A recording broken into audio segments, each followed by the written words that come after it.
Hello दोस्तों, स्वागत है आप सभी का आपके अपने यूट्यूब चैनल रहमा वर्ल्ड पॉइंट में। आज आपके लिए प्रैक्टिस सेट नंबर 35 लेके आए हैं। इससे पहले के प्रैक्टिस सेट चैनल पर डाले जा चुके हैं। यदि आपने अभी तक नहीं देखे तो देख लीजिए और अपनी तैयारी को और भी मजबूत बनाइए। चलिए शुरू करते हैं आज का प्रैक्टिस सेट। देखिए पहला क्वेश्चन। क्वेश्चन दिया है, महाबलीपुरम के रथ मंदिरों का निर्माण किसने किया था? तो जो महाबलीपुरम के रथ मंदिर थे उनका निर्माण किया था नरसिंह वर्मन फर्स्ट ने किया था। ठीक है, और ये मंदिर है कहाँ पर? तो ये आपके तमिलनाडु में पड़ते हैं। ठीक है, तमिलनाडु में। इसके बाद बात करें कि जो आपके कृष्ण प्रथम है, इन्होंने किसका निर्माण किया था? तो इन्होंने निर्माण किया था आपके एलोरा के कैलाश मंदिर का। एलोरा के कैलाश मंदिर का निर्माण कराया था। किसने कराया था? कृष्ण फर्स्ट ने कराया था। ये किस वंश के शासक थे? तो ये आपके राष्ट्रकूट वंश के शासक थे। ठीक है, नेक्स्ट क्वेश्चन देखिए, लॉर्ड मैकाले शिक्षा पद्धति कब लागू की गई, कब लागू हुई थी? तो ये लागू हुई थी 1835 में। उस समय भारत का गवर्नर जनरल कौन था? तो विलियम बेंटिंग था। विलियम बेंटिंग भारत का गवर्नर जनरल था। ठीक है, और ये भारत का पहला गवर्नर जनरल भी था विलियम बेंटिंग। अगला क्वेश्चन देखिए, आकाश में रात्रि को कौन सा ग्रह लाल दिखता है? तो लाल ग्रह के नाम से कौन सा ग्रह जाना जाता है? तो मंगल ग्रह को लाल ग्रह भी कहा जाता है। जबकि बात करें सबसे ज्यादा चमकीला कौन सा है, सबसे चमकीला ग्रह कौन सा है? तो आपका शुक्र ग्रह सबसे ज्यादा चमकीला ग्रह है।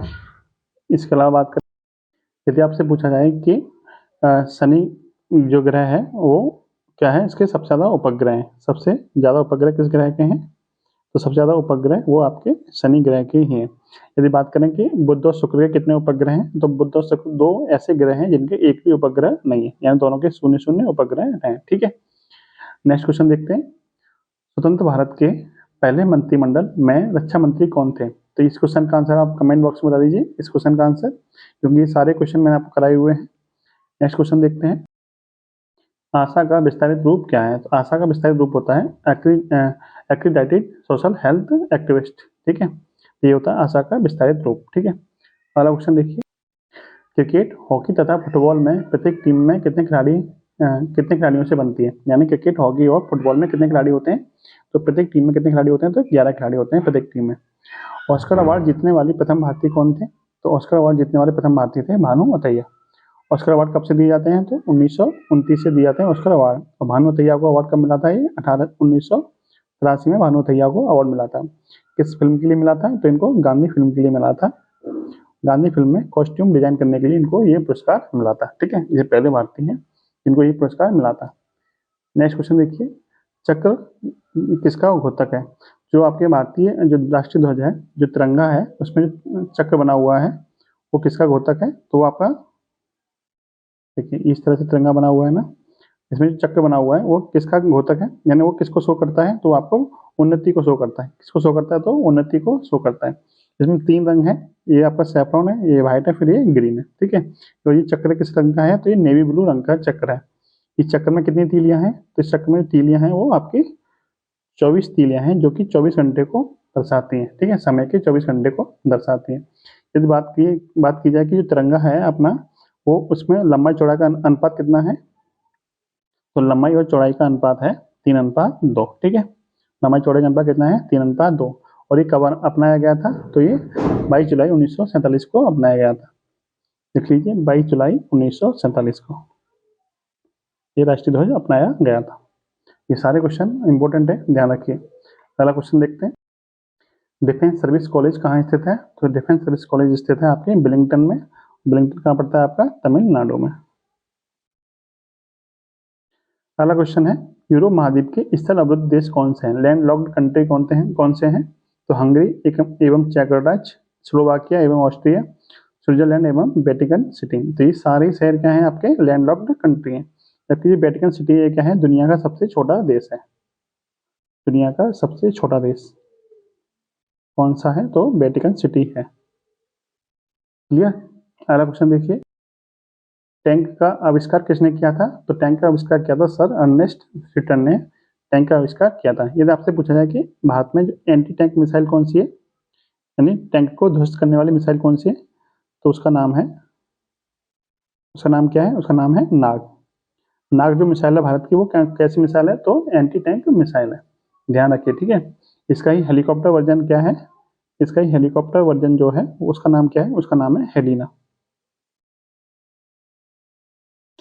अगला क्वेश्चन देखते हैं, राज्यसभा का अध्यक्ष कौन होता है? तो राज्यसभा का जो अध्यक्ष होता है वो भारत का उपराष्ट्रपति होता है, या फिर आप कह लीजिए उपराष्ट्रपति जो होते हैं जो राज्यसभा के कौन होते हैं, वो पदेन अध्यक्ष होते हैं। पदेन अध्यक्ष, इनको आप सभापति भी कह सकते हो, ठीक है। पदेन अध्यक्ष का मतलब क्या होता है कि जो भी भारत का उपराष्ट्रपति होगा वो राज्यसभा का अध्यक्ष होगा। जो भी भारत का उपराष्ट्रपति होगा वो राज्यसभा का अध्यक्ष होगा, ठीक है। इसका मतलब होता है पदेन अध्यक्ष का मतलब यही होता है, यानी जो उपराष्ट्रपति के पद पर होगा वही क्या होगा, राज्यसभा का अध्यक्ष होगा। नेक्स्ट देखिए, विश्व आर्थिक मंच का मुख्यालय कहाँ स्थित है?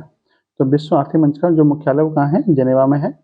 और लुसाने में किसका मुख्यालय है? तो इंटरनेशनल ओलंपिक कमेटी यानी कि अंतर्राष्ट्रीय ओलंपिक समिति का मुख्यालय कहाँ है? तो लुसाने में है।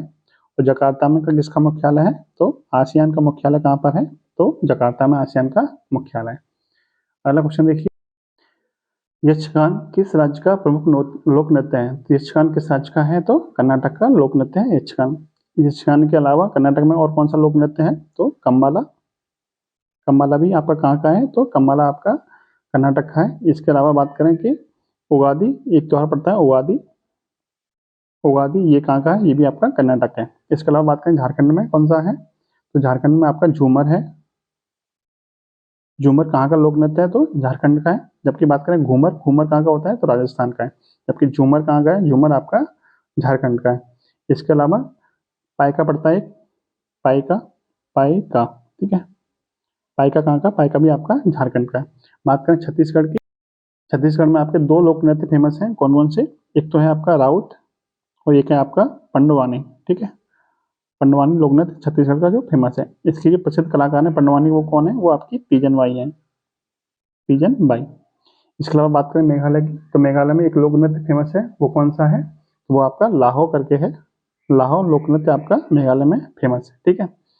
इसके अलावा चेरी ब्लॉसम, चेरी ब्लॉसम या ब्लॉसम कह लीजिए, वो कहाँ का फेमस है? वो भी आपका मेघालय का ही फेमस है। नेक्स्ट क्वेश्चन देखिए, देश रत्न किसे कहा जाता है? तो मैंने आपको पिछले प्रैक्टिस सेट में बताया था कि देश रत्न किसे कहा जाता है? तो राजेंद्र प्रसाद को देश रत्न के नाम से भी जाना जाता है। इसके अलावा महात्मा गांधी को राष्ट्रपिता के नाम से जानते हैं, राष्ट्रपिता के नाम से।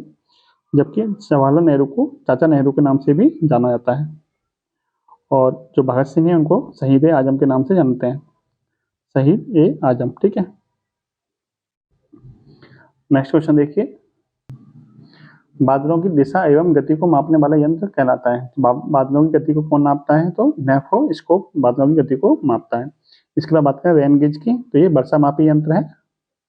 वर्षा मापी यंत्र कौन सा है? तो रेन गेज है। और हाइग्रोमीटर से क्या नापते हैं? तो वायुमंडल की आर्द्रता नापते हैं हाइग्रोमीटर से। और एनीमोमीटर से क्या नापते हैं? तो वायु की गति से नापते हैं। वायु की गति नापने का काम आता है एनीमोमीटर। नेक्स्ट देखिए, 1000 वाट निम्न में से किसके समतुल्य है? तो देखिए आपको पता है कि एक जो हॉर्स पावर होता है, हॉर्स पावर मतलब एक शक्ति आपका 746 वाट के बराबर होता है, ठीक है। तो यहाँ से आप एक वाट बराबर निकाल लेंगे तो 1000 वाट बराबर कितना आ जाएगा? तो कैलकुलेशन कर लेंगे तो 1000 वाट बराबर निकल के आ जाएगा आपका 1.341 अश्व शक्ति। कुल मिला के 746 का भाग देना है आपको 1000 में, तो आपका आंसर निकल के आ जाएगा। नेक्स्ट क्वेश्चन देखिए, जब एक झील की सतह पर जल जमने जा रहा है तो इसके तल पर पानी का तापमान क्या होगा? तो देखिए जो झील की सतह होती है उसको ऊपर जो तापमान होता है वो 0 डिग्री सेंटीग्रेड होता है, जिससे कि क्या होता है पानी जम जाता है। और इसके नीचे का जो तापमान होता है वो 0 डिग्री से अधिक होता है, जिसकी वजह से क्या होता है पानी जमता नहीं है। और पानी जमता नहीं है इस वजह से क्या होता है कि वो ऊपर की सतह के नीचे सतह होती है उसमें मछलियाँ जीवित रहती हैं, ठीक है। तो इसका मतलब जो तापमान होगा नीचे का वो कितना होगा? वो 0 डिग्री सेंटीग्रेड से तो अधिक ही होगा, जिसकी वजह से पानी बर्फ नहीं बनेगा और मछलियाँ जीवित रहेंगी। इसका मतलब 0 डिग्री सेंटीग्रेड से अधिक कौन सा है इसमें? ये है और ये है। तो 20 डिग्री टेम्परेचर तो हो नहीं सकता क्योंकि बहुत अधिक तापमान हो जाएगा। तो एक ही ऑप्शन ऐसा है जो कि आपका राइट आंसर हो जाएगा। ये माइनस में है और ये 0 है और ये 20 है। तो ये आपका आंसर क्या है? सूट करता है 4 डिग्री सेंटीग्रेड। नेक्स्ट देखिए, एक मनुष्य को 75 सेंटीमीटर दूरी तक नहीं दिखाई पड़ने पर कौन सा दृष्टि दोष होगा? तो देखिए 75 सेंटीमीटर का मतलब होता है लगभग 2.5 फुट, ठीक है। 2.5 फुट, और 2.5 फुट बहुत छोटी दूरी होती है। इसका मतलब एक जो मनुष्य है उसको क्या है कि पास की वस्तु दिखाई नहीं दे रही है। तो पास की वस्तु किस दृष्टि दोष में दिखाई नहीं देती है? तो दूर दृष्टि दोष में जो होता है वो पास की वस्तु दिखाई नहीं देती है। तो दूर दृष्टि दोष को हम क्या कहते हैं? उसको हम हाइपरमेट्रोपिया कहते हैं। और दूर दृष्टि दोष को दूर करने के लिए कौन सा लेंस प्रयोग करते हैं? तो उत्तल लेंस का प्रयोग किया जाता है। दूरदृष्टि दोष में क्या होता है? दूरदृष्टि दोष में ये होता है कि दूर की वस्तु तो साफ दिखाई देती है लेकिन पास की वस्तु साफ नहीं दिखाई देती है। तो आपको ये बोला है कि जो 75 सेंटीमीटर की दूरी है उसे दिखाई नहीं देता है, तो इसमें कौन सा दोष हो जाएगा? तो दूरदृष्टि दोष हो जाएगा, और इसको दूर करने के लिए आपको उत्तल लेंस का प्रयोग करना पड़ेगा।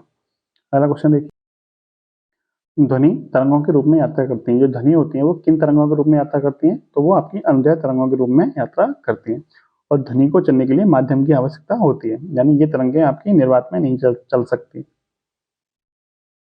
निर्वात में ये आपकी नहीं चल सकती हैं। जबकि जो प्रकाश होता है वो निर्वात में चल सकता है, जबकि ध्वनि तरंगें निर्वात में नहीं चल सकती। नेक्स्ट क्वेश्चन है, किस गैस से सड़े अंडे की गंध आती है?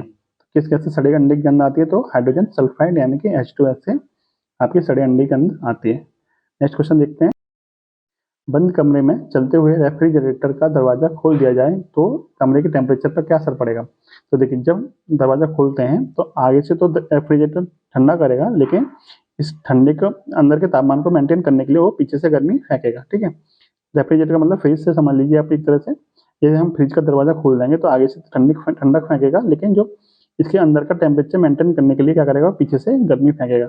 तो जो उससे क्या होगा कि जो कमरे का तापमान होगा, यदि कमरा बंद है तो कमरे का तापमान क्या हो जाएगा? वो बढ़ता जाएगा, तो आपका कमरे का धीरे धीरे क्या हो जाएगा? गर्म हो जाएगा। ठीक है, बात हो रही है बंद कमरे की। यदि खुला होगा तो कमरे का टेम्परेचर कम हो जाएगा, लेकिन यदि कमरा बंद है तो कमरे का टेम्परेचर धीरे धीरे क्या होगा? बढ़ जाएगा। नेक्स्ट क्वेश्चन देखिए, सीमेंट का कार्य है। सीमेंट क्या काम करता है? तो सीमेंट एडहेशन का कार्य करता है। एडहेशन का मतलब क्या होता है कि एडहेशन एक प्रकार का बल होता है जो दो अलग अलग तरह के अणुओं के बीच में काम करता है। यानी सीमेंट जो होता है वो सीमेंट और पानी के बीच में क्या करता है? जोड़ने का काम करता है। उसी को बोलते हैं एडहेशन फोर्स या एडहेशन। ठीक है, जब समान अणु काम करते हैं, समान अणुओं के बीच में जब जोड़ने का काम करता है उसको कोहेशन कहते हैं। ठीक है, इसको हिंदी में बोलते हैं सहसंयोजक बल, और इसको बोलते हैं असंयोजक बल। नेक्स्ट देखिए, सूर्य में कौन सा तत्व सर्वाधिक मात्रा में होता है? तो कौन सा तत्व सर्वाधिक मात्रा में होता है? तो सूर्य में सबसे ज्यादा कौन सा तत्व पाया जाता है? तो आपका हाइड्रोजन पाया जाता है। ठीक है, हाइड्रोजन गैस ही क्या करती है? नाभ की संलयन क्रिया के द्वारा हीलियम गैस में चेंज हो जाती है, जिससे हमें ऊष्मा प्राप्त होती है। नेक्स्ट देखिए, शुद्ध सोना की माप कितनी है? तो शुद्ध सोना की माप कितनी होती है? 24 कैरेट होती है। ठीक है, शुद्ध सोना की माप कितनी होती है? 24 कैरेट होती है। नेक्स्ट क्वेश्चन देखते हैं, निर्जलीकरण यानी कि डिहाइड्रेशन के दौरान शरीर में से कौन से पदार्थ का सामान्यतः क्षय होता है, यानी कौन सा पदार्थ निकल जाता है, या किस पदार्थ की हमें कमी होती है? तो जब हमारी बॉडी से पानी निकलता है या पसीना निकलता है, तो पसीने के साथ साथ क्या निकलता है? हमारा जो पसीना निकलता है उसमें क्या निकलता है? नमक की मात्रा भी निकलती है। नमक को क्या बोलते हैं? NaCl, यानी कि सोडियम क्लोराइड। तो जब हमारे शरीर से शरीर में से क्या होता है? पानी निकलता है यानी पसीना निकलता है, तो हमारा नमक की मात्रा क्या हो जाती है? कम हो जाती है, यानी सोडियम क्लोराइड की मात्रा क्या हो जाती है? कमी हो जाती है। इसलिए तो बोलते हैं, इसीलिए बोलते हैं कि जो नींबू पानी वगैरह होता है उसका सेवन करते रहना चाहिए गर्मियों में, जिससे कि डिहाइड्रेशन की समस्या ना हो। नेक्स्ट क्वेश्चन देखिए, निम्न में से किस हार्मोन को फूल खिलने वाला हार्मोन भी कहा जाता है? तो देखिए, फूल को इंग्लिश में क्या कहते हैं? फ्लावर। ठीक है, और फ्लावर से बनाया है फ्लोरीजेंस। तो फूल खिलने वाला हार्मोन कौन सा है? तो फ्लोरीजेंस को ही फूल खिलने वाला हार्मोन हार्मोन बोला जाता है। ठीक है, नेक्स्ट देखिए, कॉड मछली का यकृत किस विटामिन से भरपूर होता है? तो जो मछली होती है कॉड, उसका जो लीवर होता है वो उसमें कौन सी विटामिन पाई जाती है? तो उसमें विटामिन ए पाई जाती है। ठीक है, तो जरूरी नहीं है विटामिन ए प्राप्त करने के लिए आप मछली ही खाएं, जबकि विटामिन ए का सबसे अच्छा सोर्स क्या होता है? तो गाजर होती है। ठीक है, सबसे अच्छा सोर्स क्या होता है? गाजर होती है। तो जो लोग नॉन वेज वेज खाते हैं वो आपको गाजर का सेवन कर सकते हैं, जो नॉन वेज वाले हैं वो आपका मछली के लीवर का सेवन कर सकते हैं। बात करें विटामिन ए की, तो इसका रासायनिक नाम क्या है? रेटिनॉल। और विटामिन सी का रासायनिक नाम क्या है? तो एस्कॉर्बिक एसिड, एस्कॉर्बिक अम्ल। ठीक है, इसके अलावा विटामिन डी का नाम क्या है? Calciferol, calciferol. और विटामिन बी का नाम क्या है? थायमिन। क्लियर? नेक्स्ट क्वेश्चन देखते हैं, वृद्धि हार्मोन का श्रावण किसके द्वारा होता है? तो वृद्धि हार्मोन का श्रावण किसके द्वारा होता है? तो पिट्यूटरी ग्लैंड यानी कि जो पीयूष ग्रंथि होती है उसके द्वारा वृद्धि हार्मोन का श्रावण होता है। और ये जो ग्रंथि होती है इसको ही मास्टर ग्रंथि भी कहा जाता है, और ये सबसे छोटी ग्रंथि होती है, सबसे छोटी। ठीक है, सबसे छोटी ग्रंथि कौन सी होती है? तो पिट्यूटरी ग्रंथि ही होती है, जिसको हिंदी में बोलते हैं पीयूष ग्रंथि, और इसको ही मास्टर ग्रंथि भी कहा जाता है। नेक्स्ट देखिए, प्रकाश संश्लेषण के लिए ऊर्जा कौन प्रदान करता है? तो प्रकाश संश्लेषण के लिए ऊर्जा प्रदान करता है वो कौन करता है? तो प्रकाश से ही हमें, प्रकाश से ही पौधों को क्या मिलता है? ऊर्जा मिलती है। और प्रकाश किससे मिलता है? तो ये मिलता है आपको सूर्य से। ठीक है, नेक्स्ट देखिए, नेक्स्ट क्या है? 50 लड़कों की कतार में विजय दाईं ओर से 25वें स्थान पर है, तो ये बताएं कि उसका स्थान बाईं ओर से कितना होगा। तो देखिए बाईं ओर से स्थान कैसे निकालेंगे? तो टोटल संख्या कितनी है? 50। 50 में से घटा दीजिए 25 जो बाईं ओर से स्थान है, तो ये दाईं ओर से स्थान है, और इसमें क्या कर दीजिए, एक जोड़ दीजिए। तो 50 माइनस के 25 यानी कि 25 प्लस 1 यानी कितना आ जाएगा? 26। तो बाईं ओर से कौन सा स्थान हो जाएगा? ये 26वां स्थान हो जाएगा। नेक्स्ट क्वेश्चन है, दिए गए विकल्पों में से भिन्न शब्द चुनिए। पृथ्वी, चंद्रमा, मंगल और शनि। तो इसमें भिन्न कौन सा हो जाएगा? चंद्रमा आपका भिन्न हो जाएगा। क्यों? क्योंकि ये तीनों क्या है? आपके ग्रह हैं, जबकि ये उपग्रह है। अगला क्वेश्चन देखिए, जमशेदपुर का संबंध दे रखा है झारखंड से, तो जयपुर का संबंध बताइए किससे होगा। तो जमशेदपुर किस राज्य में पड़ता है? झारखंड में। और तो जयपुर किस राज्य में पड़ेगा? आपका राजस्थान में पड़ेगा। अगला क्वेश्चन देखिए रीजनिंग का क्वेश्चन दिया हुआ है कि आपको ये सीरीज कंप्लीट करनी है, आपको क्वेश्चन मार्क के स्थान बताना कि कौन सा अंक आएगा। इस क्वेश्चन का आंसर आप कमेंट बॉक्स में बता दीजिए, सिंपल क्वेश्चन है। नेक्स्ट क्वेश्चन देखते हैं। क्वेश्चन दिया है कि एक व्यक्ति सुबह सूर्य की ओर मुख करके चलता है। मान लीजिए आपका ये डायग्राम बना हुआ है, ये आपका ईस्ट हो गया, ये वेस्ट हो गया, ये साउथ हो जाएगा और ये आपका नॉर्थ हो जाएगा, यानी पूरा पश्चिम, उत्तर, दक्षिण। अब मान लीजिए कोई व्यक्ति है जो सूर्य की तरफ मुंह करके चलता है, इस दिशा में क्या कर रहा है? वो चल रहा है। और चलने के बाद क्या करता है? वो थोड़ी देर के बाद वो अपने बाईं ओर मुड़ जाता है, इधर मुड़ जाएगा, फिर बाईं ओर मुड़ने के बाद में फिर वो अपनी बाईं ओर फिर मुड़ जाता है, तो फिर दोबारा किस दिशा में मुड़ जाएगा? इधर मुड़ जाएगा। अब ये दिशा कौन सी होगी? आपसे ये पूछा है, ये दिशा कौन सी है? व्यक्ति किस दिशा में चल रहा है, तो ये दिशा पूछिए, ये दिशा कौन सी हो जाएगी? ये दिशा हो जाएगी आपकी पश्चिम। ऑप्शन नंबर डी आपका राइट आंसर हो जाएगा। नेक्स्ट क्वेश्चन देखिए, प्रथम 10 विषम संख्याओं का योगफल कितना होगा? तो पहली n विषम संख्याओं का योगफल होता है n स्क्वायर। ठीक है, प्रथम n विषम संख्याओं का योगफल होता है n स्क्वायर। n की वैल्यू यहाँ कितनी है? 10। तो 10 का वर्ग कितना हो जाएगा? 10 का वर्ग हो जाएगा 100। तो पहली 10 विषम संख्या का योगफल कितना हो जाएगा? तो 10 आंसर हो जाएगा इसका राइट आंसर। नेक्स्ट देखिए, 0.5 प्लस 0.05 प्लस 0.005, इसका जोड़ कितना हो जाएगा? तो देखिए एक चीज ध्यान रखिए कि इसमें पॉइंट के बाद अधिकतम कितने अंक हैं? 3 अंक हैं। यहाँ पे 2 हैं, यहाँ पे 1 है, तो अधिकतम कितने अंक हैं? 3 अंक हैं। तो जो भी आपका आंसर होगा उसमें पॉइंट के बाद अधिकतम 3 अंक होने चाहिए। तो चेक कर लीजिए किसमें 3 है। यहाँ पे 4 है, यहाँ 2 है, यहाँ 3 है और यहाँ पे 1 है। तो यही आपका क्या हो जाएगा? Right answer. नेक्स्ट देखिए, यदि एक्स स्क्वायर प्लस 1/x² बराबर 18 है, तो x माइनस के 1/x किसके बराबर होगा? तो देखिए यहाँ पे क्या कर लीजिए, आप दोनों तरफ से माइनस के 2 कर दीजिए। तो एक्स स्क्वायर प्लस के 1/x² माइनस के 2, इधर भी क्या कर देंगे? 18 माइनस के 2। तो ये फॉर्मूला किसका बन जाएगा? ये बन जाएगा आपका x माइनस के 1/x का होल स्क्वायर का फॉर्मूला बन जाएगा। और 18 माइनस के 2 किसका हो जाएगा? 16। ठीक है, और 16 को हम लिख सकते हैं 4 का वर्ग। तो स्क्वायर से स्क्वायर क्या हो जाएगा? हट जाएगा। तो x माइनस 1/x बराबर कितना आ जाएगा? 4। यही पूछा था आपको, x माइनस 1/x बराबर कितना आ जाएगा? 4। ठीक है, नेक्स्ट क्वेश्चन चेक कर लीजिए। नेक्स्ट क्वेश्चन देखते हैं, 75 डिग्री का संपूर्ण कोण कितना होगा? देखिए यदि दो कोण ए और बी हैं, ठीक है, तो दोनों कोणों का योग कितना होना चाहिए? संपूर्ण कोण कब होंगे? जब इन दोनों कोणों का योग कितना होना चाहिए? 180 अंश होना चाहिए। यदि एक कोण का मान दे रखा है 75, तो दूसरे कोण का मान कितना होगा? तो दूसरा कोण हो जाएगा आपका 180 माइनस के 75, यानी कि 105 डिग्री। ऑप्शन नंबर डी आपका राइट हो जाएगा। नेक्स्ट देखिए, नेक्स्ट क्या है? एक घनाकार बॉक्स का आयतन कितना होगा जिसकी प्रत्येक भुजा 4 मीटर होगी? तो घनाकार बॉक्स का आयतन कितना होता है? भुजा की पावर 3।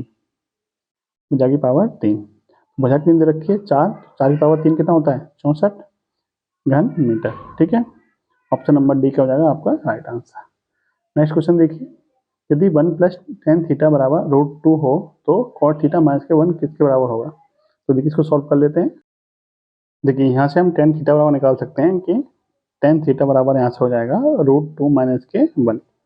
आपसे पूछा है कि कॉट थीटा माइनस के 1 की वैल्यू बताइए। तो देखिए कॉट थीटा को हम लिख सकते हैं 1/tan थीटा, और माइनस के 1 तो आपको दे ही रखा है। ठीक है, tan थीटा इधर जाएगा तो ये हो जाएगा 1 माइनस के tan थीटा बटे में tan थीटा। ठीक है, और tan थीटा की वैल्यू कितनी दे रखी है? tan थीटा की वैल्यू है √2 माइनस के 1। इसको रख लीजिए इस समीकरण में। देखिए तो ये हो जाएगा 1 माइनस के 1 √2 माइनस के 1। ठीक है, बटे में हो जाएगा √2 माइनस के 1। इसको सॉल्व कर लीजिए। तो देखिए ये हो जाएगा ऊपर 1 माइनस के √2 प्लस के 1, बटे में हो जाएगा आपका √2 माइनस के 1। क्लियर? तो ये प्लस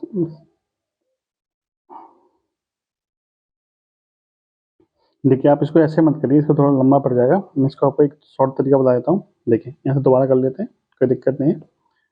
देखिए यानी 1/10 थीटा माइनस के 1 की वैल्यू निकालनी थी, ठीक है। ये वाली चीज़ यहाँ पे लिख ली है मैंने, ठीक है। इसको काट दीजिए नीचे वाले को। अब टेन थीटा की वैल्यू कितनी है, √2 माइनस के 1, तो यहाँ लिख लीजिए 1/√2 माइनस के 1। ये माइनस के 1 दे ही रखा है आपको। अब क्या करिए, √2 माइनस 1 के संयुग्मी का ऊपर नीचे गुणा कर दीजिए। जैसे कि 1/√2 माइनस के 1, इसका संयुग्मी क्या हो जाएगा, अंडर में 2 माइनस प्लस के 1, इसका संयुग्मी हो जाएगा। इसका गुणा कर दीजिए ऊपर नीचे से, ठीक है। यानी कि √2 प्लस के 1 और माइनस का 1 जो दे रखा है उसको यहाँ रख लीजिए अलग से। अब इसको सॉल्व करिए। देखिए √2 प्लस 1 का गुणा एक में करेंगे तो ये √2 प्लस 1 ही रहेगा, जबकि √2 माइनस 1 का गुणा √2 प्लस 1 से करेंगे तो a माइनस के b इंटू ए प्लस बी क्या होता है, ए स्क्वायर माइनस के बी स्क्वायर। तो √2 का वर्ग करेंगे तो यहाँ 2 आ जाएगा और 1 का वर्ग करेंगे तो माइनस का 1 आ जाएगा, क्लियर। तो माइनस का 1 तो आपको दे ही रखा है।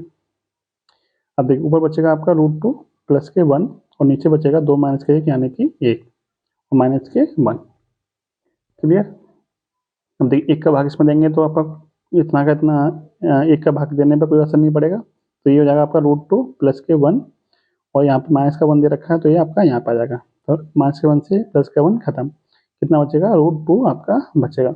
और √2 की वैल्यू कितनी दे रखी है, √2 की वैल्यू आपको दे रखी है, तो दे नहीं रखी, तो आपका आंसर कितना हो जाएगा, √2 ही आपका आंसर हो जाएगा, क्योंकि ऑप्शन नंबर सी में दिया हुआ है, ठीक है। नेक्स्ट क्वेश्चन देखिए।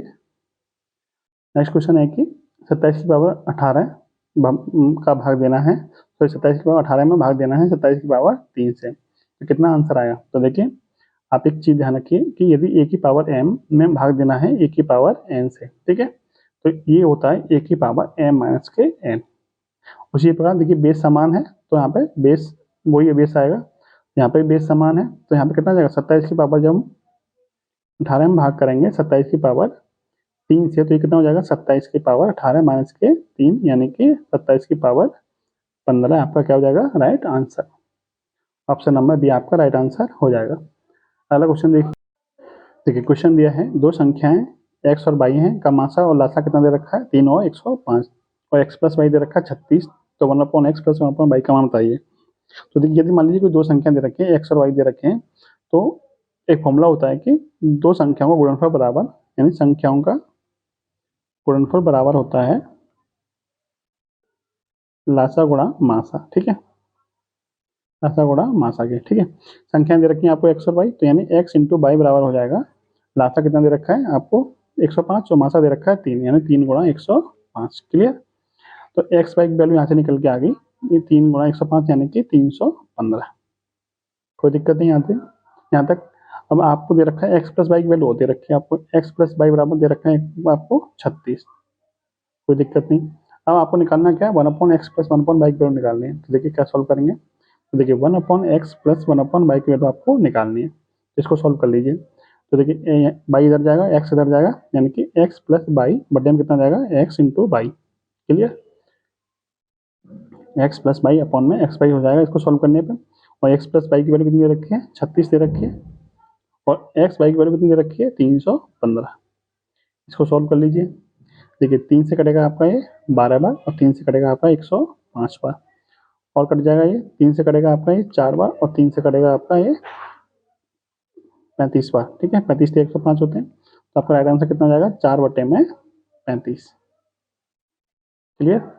ये आपका क्या हो जाएगा, right answer. Option number C आपका राइट आंसर हो जाएगा। नेक्स्ट देखिए, किसी संख्या का 3/5 भाग संख्या के 40% से 40 अधिक है, तो वो संख्या क्या होगी। देखिए सॉल्व कर लेते हैं इसे। मानते हैं हमारी संख्या क्या है, हमारी संख्या है एक्स। आपको बोला कि एक्स का 3/5 भाग एक्स के 40%, 40% से कितना अधिक है, तो 40 अधिक है, ठीक है। ये समीकरण आपका बन गया, इसको सॉल्व कर लेंगे। 20 दूनी 40, 20 पंजे 100, तो ये हो जाएगा आपका 3x बटे में 5 बराबर 2x बटे में 5 बराबर प्लस के 40, क्लियर। अब 2x इधर आएगा तो माइनस में हो जाएगा, तो 3x बटे में 5 माइनस के 2x बटे में 5 बराबर 40, क्लियर। इसको सॉल्व कर लीजिए। तो 3x माइनस के 2x, जब आधार समान है तो ऊपर डायरेक्ट घटा सकते हैं, 3x में से 2x घटाएंगे कितना बचेगा, x बचेगा, और बटे में कितना रहेगा आपका 5, बराबर क्या दे रखा है 40, तो x बराबर कितना मिल जाएगा यहाँ से 40 गुणा 5, 40 गुणा 5 यानी कि 200। हमारी संख्या कितनी निकल के आ गई 200। आपका राइट आंसर हो जाएगा option number C 200। Next question देखिए, 3 कलम और 5 पेंसिलों का जो मूल्य है वो कितना है 140 है, तो 12 कलम और 20 पेंसिलों का मूल्य तेरा मूल्य बताइए कितना होगा। तो देखिए कैसे निकालते हैं इसे। देखिए आप इसको डायरेक्ट भी निकाल सकते हैं, कैसे, तो ये 3 कलम और 5 पेंसिल दे रखे हैं, इसकी 4 गुना कर दिया, क्या इसका 4 गुना कर दिया, 3 का 4 गुना 12 और 5 का 4 गुना 20, तो मूल्य का भी कितना गुना हो जाएगा, मूल्य का भी 4 गुना हो जाएगा, यानी कि 14 चौका 56, यानी कि 560 क्या हो जाएगा आपका मूल्य हो जाएगा। ऑप्शन नंबर डी आपका राइट आंसर हो जाएगा। कैसे निकाला मैंने, देखिए 3 कलम है, 3 कलम को मान लिया मैंने, एक कलम का मूल्य मान लिया x, तो 3 कलम का 3x हो जाएगा, प्लस एक पेंसिल का मूल्य मान लिया मैंने 22, तो 5 पेंसिल का मूल्य हो जाएगा 5/22, और कुल मिला के जो मूल्य है वो कितना है 140 है। अब आपसे पूछा है कि 12 कलम यानी कि 12x प्लस के 20/22 का मूल्य बताइए कितना होगा। तो देखिए 3 का 4 गुना हुआ है, 5 का भी यहाँ पर 4 गुना हुआ है, तो मूल्य का भी कितना गुना हुआ है 4 गुना होगा, तो 140 गुणा 4 करेंगे कितना आ जाएगा 560। ठीक है, इस तरह से आप निकाल सकते हैं आराम से। नेक्स्ट देखिए, नेक्स्ट क्या है, 3 क्रमागत विषम संख्याओं का औसत कितना है a+1 है। यदि पहले और तीसरे का गुणनफल कितना है 165 है, तो दूसरी संख्या बताइए। देखिए तीनों संख्या क्या दे रखी है, विषम दे रखी है, तो जो बीच वाली संख्या है जो दूसरी संख्या पूछी आपसे, तो दूसरी संख्या आपकी 10 हो सकती है कि नहीं होगी, क्यों नहीं होगी, क्योंकि आपको दे रखी है विषम संख्या है, जबकि 10 क्या है आपकी सम संख्या है। तो देखिए क्या दूसरी संख्या 11 हो सकती है, यदि आपने दूसरी संख्या 11 मान ली, तो जो लगातार विषम संख्या होती है उनमें कितना गैप होता है, तो 2 का अंतर होता है। तो यदि आपकी दूसरी संख्या 11 है, तो इससे पहली वाली संख्या कितनी होगी, 2 कम होगी, इससे 9 हो जाएगी, और उसके बाद वाली संख्या कितनी हो जाएगी 13 हो जाएगी। क्लियर।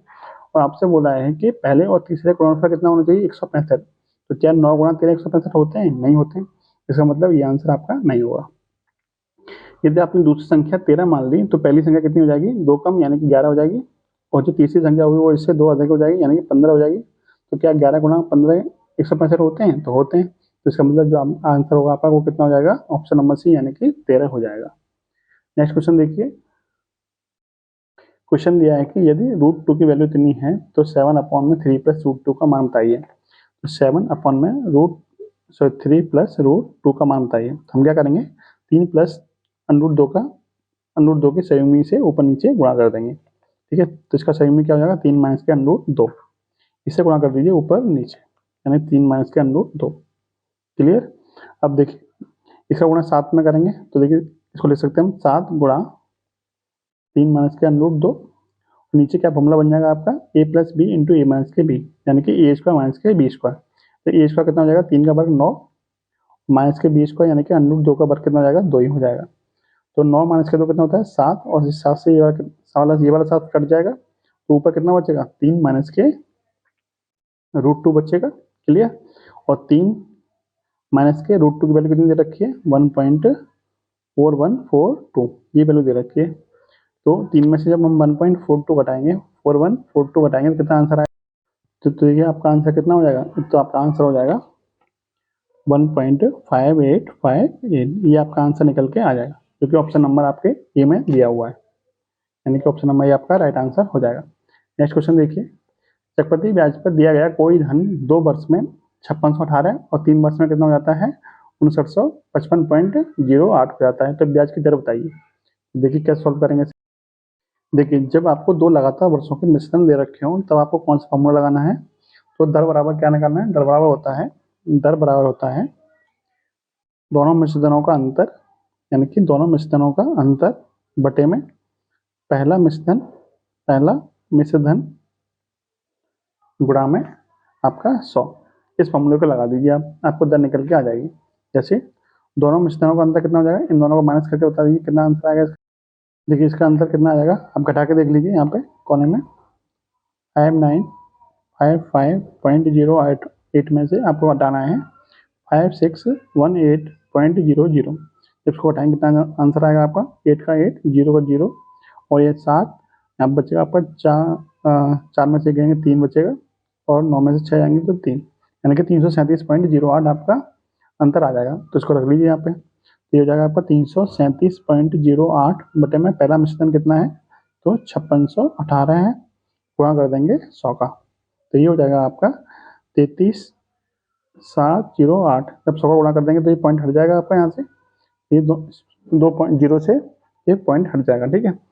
इसका बटे में कितना आ जाएगा 5618, और 5618 से डायरेक्ट कितने परसेंट बार कटेगा, देखिए ये आपका ये पूरा पूरा कटेगा। कैसे पता चला पूरा पूरा कटेगा, क्योंकि आपके ऑप्शन में पॉइंट में नहीं दे रखा, इसका मतलब पूरा पूरा बार कटेगा। तो कितनी बार कट सकता है, देखिए आप ऑप्शन से चेक कर लीजिए कितनी बार कटेगा। क्या ये 3 बार कर सकता है, क्या ये 3 बार कर सकता है, 3 बार आपका नहीं कटेगा। क्यों नहीं कटेगा, क्योंकि 8 में जब हम 3 से गुणा करेंगे तो इकाई अंक 4 आना चाहिए, 8 चौक 32 2 आना चाहिए, ठीक है, सॉरी 8 3 24 4 आना चाहिए, ठीक है। इसका मतलब 3 आपका ऑप्शन नहीं होगा।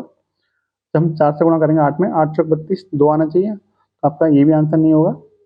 5 से गुणा करेंगे तो 0 आएगा, तो ये भी आंसर नहीं होगा। और जब हम 6 से गुणा करेंगे 8 में, तो 8 6 48, यानी कि आपका ये पूरा पूरा कितनी बार कटेगा, तो आपका ये 6% बार पूरा पूरा कट जाएगा। आप ऑप्शन से भी चेक कर सकते हो, ठीक है। तो आपका राइट आंसर कितना हो जाएगा, राइट आंसर आपका ऑप्शन नंबर डी 6% हो जाएगा। नेक्स्ट क्वेश्चन है, 3 वाले एबीसी मिलकर एक चारागाह यानी कि 1095 रुपये पर किराए पर लेते हैं। ए अपनी 10 गाय 20 दिन चराता है, बी अपनी 30 गाय 8 दिन चराता है, और सी अपनी 16 गाय 9 दिन चराता है। तो बी को कितना किराया देना पड़ेगा, तो इनको जो किराया देना पड़ेगा वो इनके द्वारा यूज करे गए चारागाह की ये अनुपात में देना पड़ेगा, ठीक है। यानी जितना इन्होंने चारागाह यूज किया है उसी अनुपात में इनको किराया देना पड़ेगा। तो देखिए कैसे निकालेंगे इसे, देखिए एबीसी 3 चारागाह हैं, सॉरी 3 ग्वाले हैं। ए ने कितने कितने क्या कहते हैं, ए ने अपनी 10 गाय चराई 20 दिन के लिए, यानी 10 गाय कितने दिन के लिए, 20 दिन के लिए, इतना यूज किया। और बी ने अपनी 30 गाय 8 दिन के लिए चराई, क्लियर। उसके बाद सी ने अपनी 16 गाय 9 दिन के लिए चराई, 16 गाय कितने दिन के लिए, 9 दिन के लिए। इनका अनुपात निकाल लीजिए। देखिए 4 से काट लीजिए, 4 से कटेगा 4 बार, 4 से 2 बार कटेगा, और 4 से कटेगा ये आपका 5 बार, ठीक है। और कुछ कर सकता है, देखिए 2 से कटेगा आपका 2 बार, ये बार 2 खत्म हो जाएगा, फिर 2 से कटेगा आपका 5 बार, यानी 5 25, ठीक है, 5 25, और यहाँ पे आ जाएगा आपका 30, यहाँ आ जाएगा 9 दूनी 18। अब तो कुछ कटेगा नहीं इसका, तो देखिए तो 25 और 18, सॉरी 25 और 30 55, 55 और 18 73, यानी 73 यूनिट की वैल्यू कितनी दे रखी है आपको, ये दे रखी है आपको 1095। देखिए आपसे पूछा क्या है, बी को कितना किराया देना पड़ेगा, बी का हिस्सा कितना है, 30 यूनिट हिस्सा है। इसका मतलब 73 यूनिट की वैल्यू दे रखी है 1095, तो यहाँ से 1 यूनिट की वैल्यू कितनी आ जाएगी, 1095 बटे में 73। 30 की वैल्यू पूछिए, 30 का क्या कर देंगे, 30 बराबर हो जाएगा 1095 बटे में 73 गुणा 30, क्लियर। इसको सॉल्व कर लीजिए। देखिए 73 से कितने बार कटेगा, ये आपका 15 बार कटेगा, और 15 दिए कितने होते हैं 45, यानी कि 450। आपको बी को कितना किराया देना पड़ेगा, तो बी को किराया देना पड़ेगा आपको 450, यानी कि ऑप्शन नंबर सी आपका राइट आंसर हो जाएगा। और ये आज का लास्ट क्वेश्चन है। वीडियो आपको कैसी लगी जरूर बताइएगा। देखिए क्वेश्चन क्या है, स्थिर जल में एक नाव का वेग कितना है 7 किलोमीटर प्रति घंटा, और धारा का वेग कितना है 1.5 किलोमीटर प्रति घंटा। तो धारा के विरुद्ध 7.7 किलोमीटर जाने में नाव को कितना समय लगेगा। तो देखिए समय बराबर क्या होता है, दूरी बटे चाल। और चाल क्या हुई, जब धारा के विपरीत चलेगी, जब धारा के विपरीत नाव चलेगी तो चाल क्या हो जाएगी 7 माइनस के 1.5, यानी कि 7 माइनस के 1.5 कितना हो जाएगा 5.5। तो चाल आपकी कितनी निकल के आई 5.5 किलोमीटर प्रति घंटा निकल के आई। और समय दूरी कितनी दे रखी है 7.7 किलोमीटर। तो समय बराबर क्या होता है दूरी बट्टे चाल। दूरी आपकी 7.7 और चाल कितनी निकल के आई आपकी 5.5। इसको सॉल्व कर लीजिए। तो देखिए पॉइंट से पॉइंट हट जाएगा आपका, तो ये हो जाएगा 77/55। 11 से कटेगा 5 बार, 11 से कटेगा 7 बार, यानी कि 7 बटे में 5। 7 बटे 5 का मतलब होता है 1 सही 2 बटे 5, यानी कि 1 घंटा और 2 बटे 5 घंटा। 2 बटे 5 घंटे को मिनट में चेंज करें तो क्या करना पड़ेगा आपको, तो हमें आपको 60 से गुणा करना पड़ेगा, ठीक है। देखिए यहाँ बता देता हूँ मैं आपको, तो 1 घंटा तो पूरा पूरा हो जाएगा। उसके बाद में 2 बटे 5 का मतलब होता है 2 बटे 5 का मतलब 60 से गुणा कर देंगे तो मिनट में आंसर निकल कर आ जाएगा।